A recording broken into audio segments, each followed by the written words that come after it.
좋은 날입니다. 오늘도 말씀 안에 승리하는 하루 되시기를 기도하겠습니다. 오늘 생명의 삶 본문은 열왕기하 17장 13절부터 23절입니다. 오늘 본문에서는 북이스라엘이 멸망당한 원인을 설명하고 남유다 또한 같은 길을 가며 멸망당하게 될 것을 설명하고 있습니다. 이 구절들을 통해 하나님께서 무엇을 말씀하시는지 살펴보도록 하겠습니다. 13절입니다.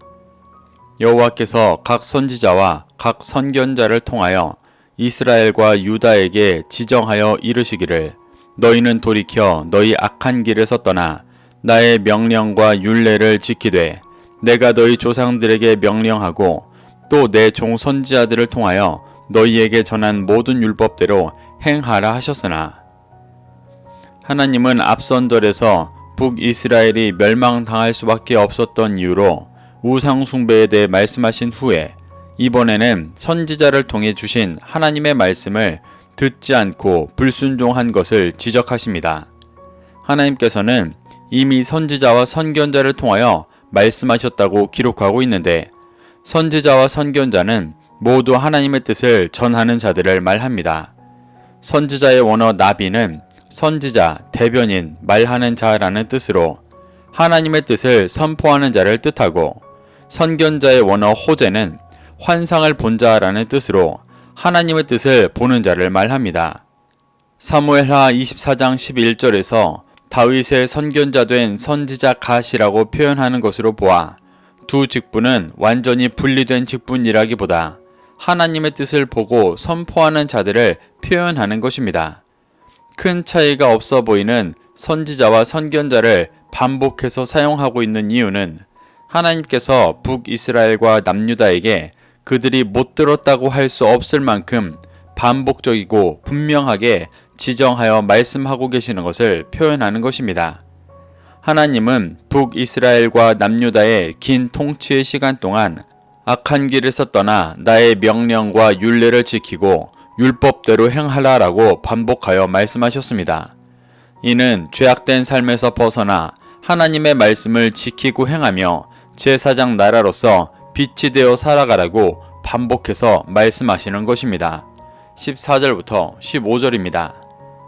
그들이 듣지 아니하고 그들의 목을 곧게 하기를 그들의 하나님 여호와를 믿지 아니하던 그들 조상들의 목같이 하여 여호와의 율례와 여호와께서 그들의 조상들과 더불어 세우신 언약과 경계하신 말씀을 버리고 허무한 것을 뒤따라 허망하며 또 여호와께서 명령하사 따르지 말라 하신 사방 이방 사람을 따라 14절부터 17절에서는 하나님께서 선지자와 선견자를 통해 하셨던 말씀에 불순종하고 죄를 범했던 모습을 설명하고 있습니다.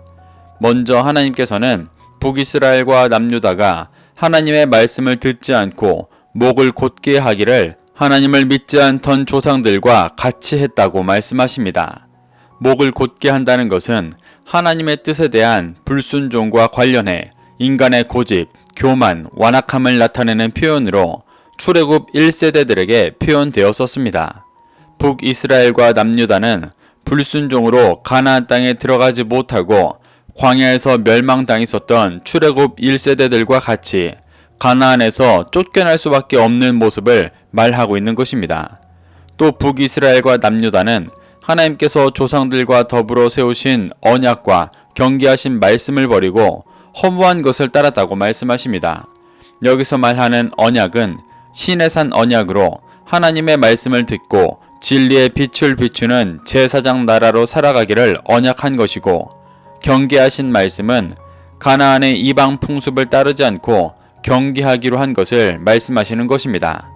그런데 북이스라엘과 남유다는 그 말씀을 버리고 허무한 세상의 것들을 뒤따라 허망하고 금지하신 이방 사람들을 따랐다고 말하고 있습니다. 이것은 제사장 나라의 일과 반대되는 죄 가운데 거하는 세속적인 나라의 모습을 보여주는 것입니다. 16절부터 17절입니다. 그들의 하나님 여호와의 모든 명령을 버리고 자기들을 위하여 두 송아지 형상을 부어 만들고 또 아세라 목상을 만들고 하늘의 일월 성신을 경배하며 또 바알을 섬기고 또 자기 자녀를 불 가운데로 지나가게 하며 복술과 사술을 행하고 스스로 팔려 여호와 보시기에 악을 행하여 그를 경노하게 하였으므로 계속해서 하나님의 말씀에 불순종했던 죄에 대해 고발하고 있는데 북이스라엘과 남유다는 하나님의 모든 명령을 버리고 자기들을 위하여 두 송아지 형상을 부어 만들었다고 기록하고 있습니다. 두 송아지 형상을 부어 만들었다는 것은 북이스라엘의 여로보암 왕이 단과 베델에 금송아지 우상과 제단을 만든 것을 말하는 것입니다. 여로보암은 북이스라엘 백성들이 율법대로 절기 때마다 남유다의 예루살렘에 가서 제사를 드리다가 북이스라엘이 독립한 정당성이 사라져 왕권이 위협받을까 두려워 이러한 죄를 범했습니다. 철저히 자기 자신의 유익을 위해 나라 전체를 죄의 길로 인도한 것입니다.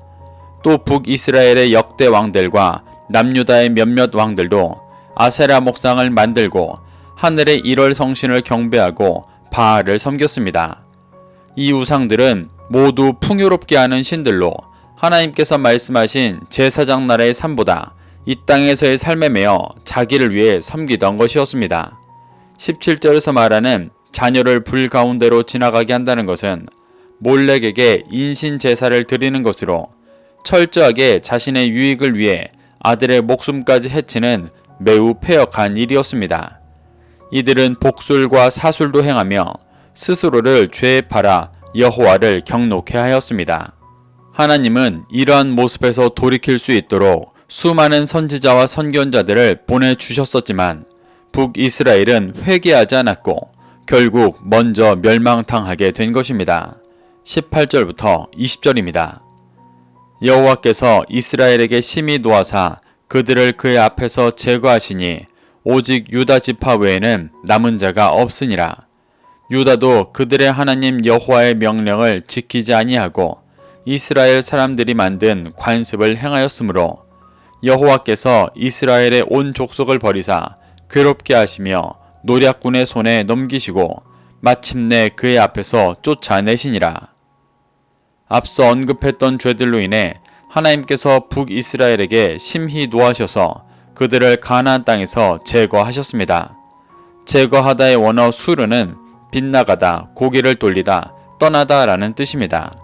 이는 북이스라엘을 소생 불가능하게 완전히 제거하신 것을 말하는 것이 아니라 그들에게서 고개를 돌리시고 떠나신 모습을 표현하는 것으로 회복의 여지가 있는 표현입니다. 이렇게 죄로 인해 하나님께서 떠나실 것이라는 경고를 수없이 하셨었지만 북이스라엘은 끝까지 불순종하여 결국 아수르에 의해 흩어지게 되는 심판을 받게 되었습니다. 그리고 유다 지파 외에는 남은 자가 없다고 말씀하시는데 이는 유다 지파로 대표되는 남유다만 아직 심판을 받지 않았다는 것을 표현하는 것입니다. 그런데 19절을 보면 유다가 잘했기 때문에 심판받지 않은 것이 아니라 그들 또한 하나님의 명령을 지키지 않고 북이스라엘 사람들이 만든 죄악된 관습을 따랐었다고 기록하고 있습니다. 북이스라엘이 멸망할 당시 남유다의 왕이었던 아하스는 북이스라엘의 웬만한 왕들보다 더 악하면 악했지 선한 왕은 아니었습니다. 이렇게 남유다도 죄를 범했었기 때문에 20절에서 남유다가 포함된 이스라엘의 온 족속을 다 버리셔서 괴롭게 하시고 노략군의 손에 넘기셔서 하나님 앞에서 쫓아버리실 것이라고 말씀하고 계십니다. 이렇게 남유다 또한 멸망당해도 이상할 것이 없는 죄악된 상태였지만 아직 남겨두신 이유는 아직 히스기야와 같은 의인이 있었기 때문이었습니다. 히스기야는 남유다의 아하스 다음 왕으로 말씀을 믿고 의지하던 선한 왕이었습니다. 그리고 이후에 요시야와 같은 선한 왕도 나타납니다. 이러한 의인들은 죄로 인해 멸망시키실 것이라는 하나님의 경고의 말씀을 들으면 회개합니다. 남유다에는 아직 이러한 소수의 의인들이 있었고 하나님은 그런 소수의 의인들을 통해 다윗에게 하셨던 등불 언약을 이루어 가고 계시기 때문에 아직 멸망당하지 않고 있는 것입니다. 21절부터 23절입니다. 이스라엘을 다윗의 집에서 찢어 나누심에 그들이 느바세 아들 여로보암을 왕으로 삼았더니 여로보암이 이스라엘을 몰아 여호와를 떠나고 큰 죄를 범하게 하매 이스라엘 자손이 여로보암이 행한 모든 죄를 따라 행하여 거기서 떠나지 아니하므로 여호와께서 그의 종 모든 선지자를 통하여 하신 말씀대로 드디어 이스라엘을 그 앞에서 내쫓으신지라. 이스라엘이 고향에서 아수르에 사로잡혀 가서 오늘까지 이르렀더라. 21절부터 23절에서는 북이스라엘이 멸망당할 수밖에 없었던 이유를 정리하고 있습니다. 먼저 북이스라엘은 여로보암이 북이스라엘을 몰아 여호와를 떠나고 큰 죄를 범하게 하였다고 말하고 있습니다. 이 죄는 베델과 단에 금송아지를 만들어 제사하게 한 일과 레위 자손이 아닌 보통 백성들로 제사장을 삼은 일과 절기를 만든 일이었습니다. 이 죄들은 모두 백성들이 남유다에 가서 제사드리고 절기를 지키며 자신의 왕권이 흔들리는 것을 막기 위한 것들이었습니다. 하나님께서 그를 세우셨지만 제사장 나라의 목적은 전혀 없이 자신에게만 집중되어 있는 죄악된 모습을 보여주는 것입니다. 북이스라엘의 자손들은 대대로 이 죄악을 따라 행하며 떠나지 않았었습니다. 수많은 선지자들을 보내 경고하셨지만 그들은 듣지 않았고 결국 아수르에게 사로잡혀 흩어지는 심판을 받게 된 것입니다. 이렇게 열왕기 저자는 북이스라엘이 아수르에 의해 멸망당하는 사건 뒤에 그들이 왜 멸망당할 수밖에 없었는지를 설명하고 있습니다. 그들은 제사장 나라로 부름받았었지만 우상을 숭배하고 선지자를 통한 하나님의 말씀을 듣고 회개하지 않아 결국 멸망당했습니다. 하나님은 죄로 가득한 이 땅에도 동일하게 역사하고 계십니다. 우리에게 선지자와 선견자를 보내셔서 수없이 회개를 선포하고 계십니다. 그 음성 앞에 엎드려 자신을 돌아볼 때 진리의 빛을 비추는 진정한 그리스도인의 삶에서 벗어나 헛된 것을 쫓아 허무한 신앙생활을 하고 있는 것을 발견한다면 회개하고 돌이키게 되시기를 축복합니다. 그래서 하나님의 고난과 심판 가운데 살아가는 것이 아니라 주님과 동행하며 날마다 구원의 기쁨을 누리게 되시기를 소망합니다. 오늘도 이 말씀을 심령에 새겨 승리하는 하루 되시기를 기도하겠습니다.